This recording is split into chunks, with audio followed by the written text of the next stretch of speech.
Om Swastiastu. Baik, di sini kami dari kelompok 1 dari kelas 2D Manajemen Pagi akan mempresentasikan terkait materi yang telah kami buat.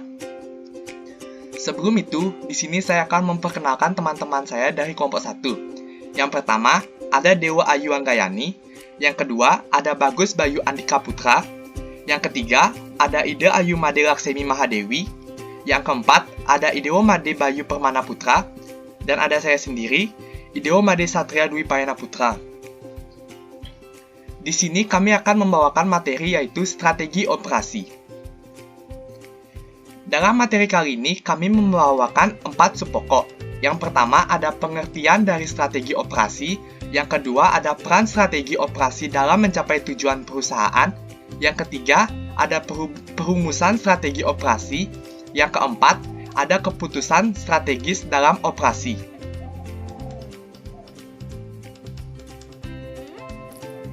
Pengertian strategi operasi menurut para ahli. Pertama ada Skurder pada tahun 1989 menjelaskan bahwa strategi operasi merupakan suatu visi fungsi operasi yang menetapkan keseluruhan arah atau daya dorong untuk pengambilan keputusan. Visi ini harus diintegrasikan dengan strategis bisnis dan seringkali tetapi tidak selalu direfleksikan pada perencanaan formal. Dengan demikian, strategi operasi merupakan pola pengambilan keputusan operasi yang efektif agar mampu bersaing dengan perusahaan lain. Yang kedua, menurut Haming dan Mahmud pada tahun 2011, mendefinisikan strategi operasi sebagai alat untuk mewujudkan visi dan misi perusahaan melalui kegiatan operasi produksi. Strategi operasi juga mampu sebagai perumusan keputusan mengenai desain proses, pemilihan teknologi produksi, penentuan skala produksi, perencanaan dan pengendalian kesediaan, serta pemilihan lokasi. Yang ketiga, menurut Reid dan Sanders pada tahun 2016, menyampaikan definisi strategi operasi yaitu suatu rencana seperti penetapan desain atau penggunaan sumber ini untuk mendukung strategi bisnis. Hal tersebut meliputi lokasi, ukuran, jenis fasilitas yang tersedia, keterampilan bekerja, dan diperlukan bakat seperti penggunaan teknologi, diperlukan sistem proses khusus, peralatan khusus, dan metode pengendalian kualitas.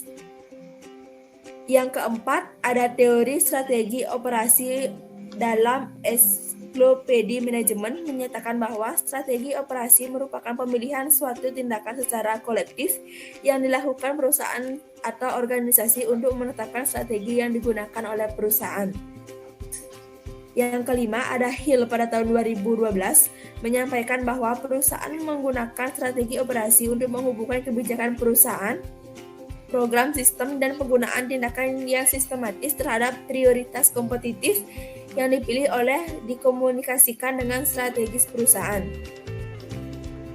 Yang keenam ada Davis dan Heidegger pada tahun 2004 menyampaikan bahwa strategi operasi memainkan peran penting dalam menentukan kesuksesan perusahaan atau organisasi yang dalam rangkaian kebijakan jangka panjang.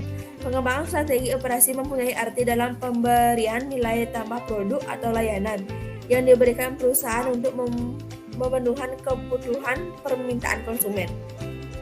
Yang terakhir ada Anderson et al. Pada tahun 1984, strategi operasional merupakan visi jangka panjang terdiri atas visi, tujuan, kebijakan, dan distinctive competence suatu perusahaan.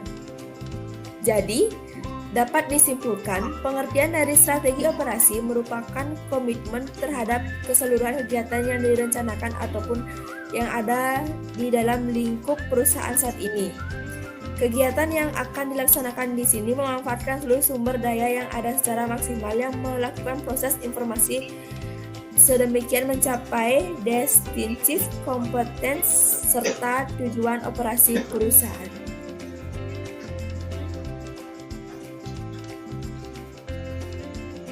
Peran strategi operasi dalam pencapaian tujuan perusahaan. Peran strategi operasional dalam mencapai tujuan perusahaan sangatlah penting, karena dengan menggunakan strategi operasional akan mempermudah dalam mencapai tujuan perusahaan yang sudah ditetapkan. Berikut ada 3 peranan strategi operasional dalam mencapai tujuan perusahaan. Yang pertama, membantu meningkatkan produktivitas pekerja. Manajemen operasional membantu pekerja lebih produktif. Manajer operasi sebagai penanggung jawab manajemen ini berkewajiban melatih dan mendidik pekerja. Yang kedua, membantu meningkatkan niat baik. Niat baik di sini berarti tujuan perusahaan dalam menjalankan usahanya untuk memberi kepuasan pada pelanggan. Manajemen operasional membantu eksistensi perusahaan, juga membantu untuk mencapai niat baik ini.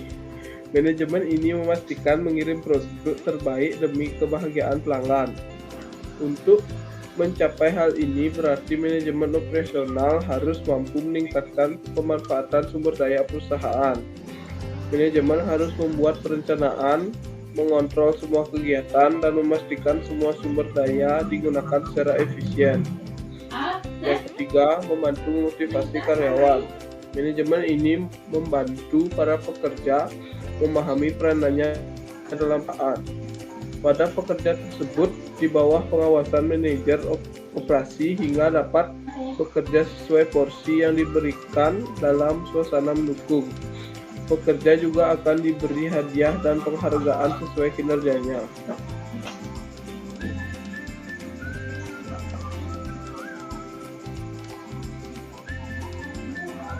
Perumusan strategi, operasi, misi, visi, core kompetensi, keunggulan bersaing dari produk, positioning.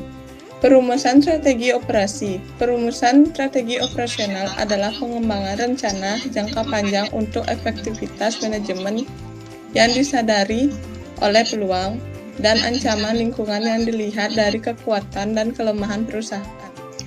Dalam mencapai tujuan perusahaan yang kita inginkan dengan menggunakan strategi operasional, tentu kita harus merumuskan strategi tersebut dengan baik dan benar. Berikut merupakan cara menyusun strategi operasi yang baik dan benar. Yang pertama, visi.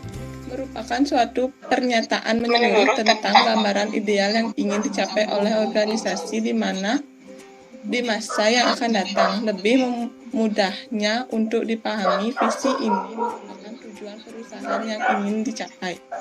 Yang kedua, misi. Pernyataan misi yang disusun dengan baik mendefinisikan tujuan mendasar dan unik yang membedakan suatu perusahaan dengan perusahaan lain. Misi perusahaan bermaksud menjawab pertanyaan what business are we in. Bisa dikatakan misi ini adalah langkah-langkah untuk mewujudkan dari visi yang telah dibuat. Yang ketiga, kompetensi inti. Salah satu tahapan untuk merumuskan strategi adalah memantau kondisi internal. Pantauan terhadap kondisi internal berisikan kegiatan untuk memeriksa sesuaian kondisi internal dengan kebutuhan pasar yang senantiasa mengalami perubahan. Oleh karena itu, perusahaan harus memastikan bahwa organisasi memiliki sumber daya atau tangible atau intangible agar mampu memenuhi permintaan pasar. Yang keempat, keunggulan produk dari bersaing adalah keunggulan atas pesaing yang didapat dengan menyampaikan nilai pelanggan yang lebih besar melalui harga yang lebih murah, atau dengan menyediakan lebih banyak manfaat yang sesuai dengan penetapan harga yang lebih tinggi. Bisa dikatakan mencari yang namanya keinginan konsumen untuk mencapai tujuan dari perusahaan. Yang kelima, penentuan posisi. Langkah penting dalam mengembangkan strategi operasional utama tergantung pada bagaimana perusahaan memposisikan diri dan penawaran mereka di pasar. Setiap perusahaan tidak dapat memuaskan setiap pelanggan dan pemangku kepentingan. Mereka juga tidak dapat kompetitif di berbagai bidang seperti kualitas, biaya, fleksibilitas, kecepatan, inovasi, dan pelayanan. Oleh karena itu, perusahaan harus memilih satu atau dua bidang utama yang penting untuk dikonsentrasikan dan unggul di area tersebut. Strategi positioning berfokus pada bagaimana perusahaan akan bersaing di pasar dengan mempertimbangkan kekuatan dan kelemahan internal kebutuhan pelanggan. dan pasar pesaing. Tujuan dari strategi penentuan posisi adalah memungkinkan perusahaan untuk menyoroti area di mana mereka dapat mengalahkan pesaing dan pencapaian.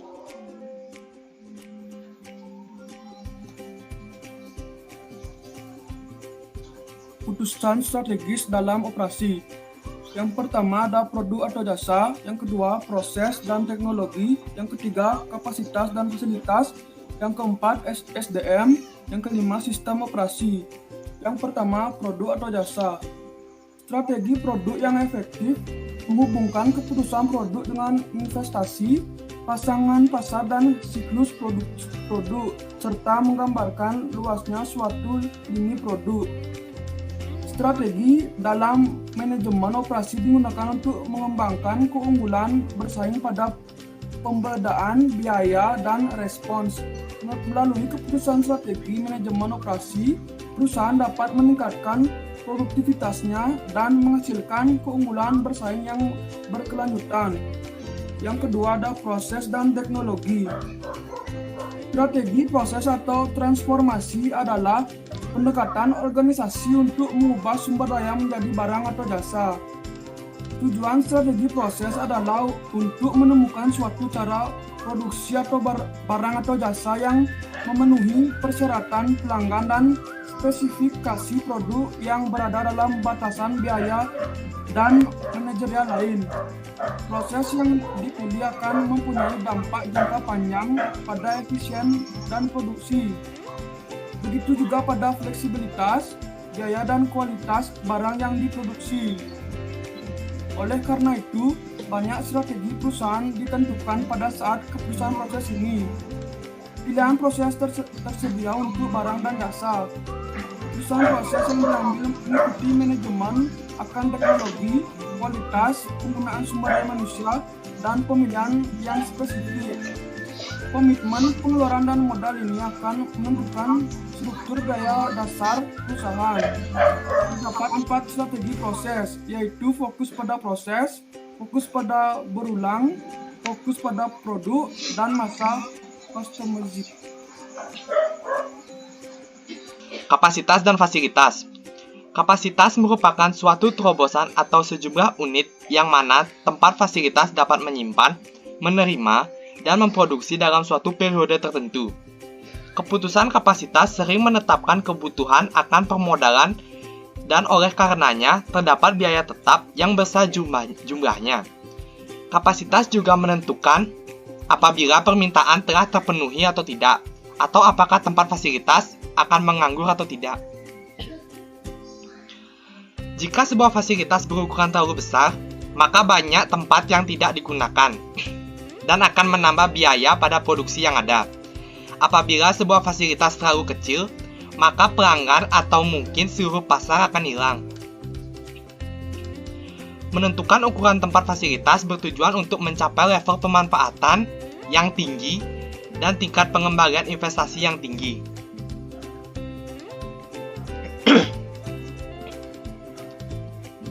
Macam-macam perencanaan kapasitas.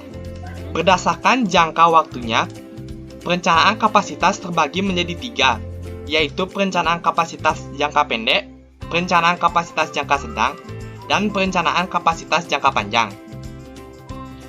Yang pertama, perencanaan kapasitas jangka pendek. Perencanaan kapasitas jangka pendek kurang dari 3 bulan. Ini dikaitkan pada proses penjadwalan harian atau mingguan dan menyangkut pembuatan penyesuaian-penyesuaian untuk menghapus varian antara keluaran yang direncanakan dan keluaran nyata. Keputusan perencanaan mencakup alternatif-alternatif seperti kerja lembur, pemindahan personalia, serta penggantian mounting produksi. Yang kedua, perencanaan kapasitas jangka menengah. Perencanaan kapasitas jangka menengah, rencana-rencana bulanan atau kuartalan untuk 3-36 bulan yang atau akan datang. Dalam hal ini, kapasitas juga bervariasi, karena alternatif-alternatif seperti penarikan tenaga kerja, pemusatan kerja, serta peralatan-peralatan hukum utama. Yang ketiga ada perencanaan kapasitas jangka panjang. Perencanaan kapasitas jangka panjang lebih dari 3 tahun, di mana sumber daya produksi memakan waktu lama untuk memperoleh atau menyelesaikan, seperti bangunan, peralatan atau fasilitas. Perencanaan kapasitas jangka panjang memerlukan partisipasi dan persetujuan manajemen puncak.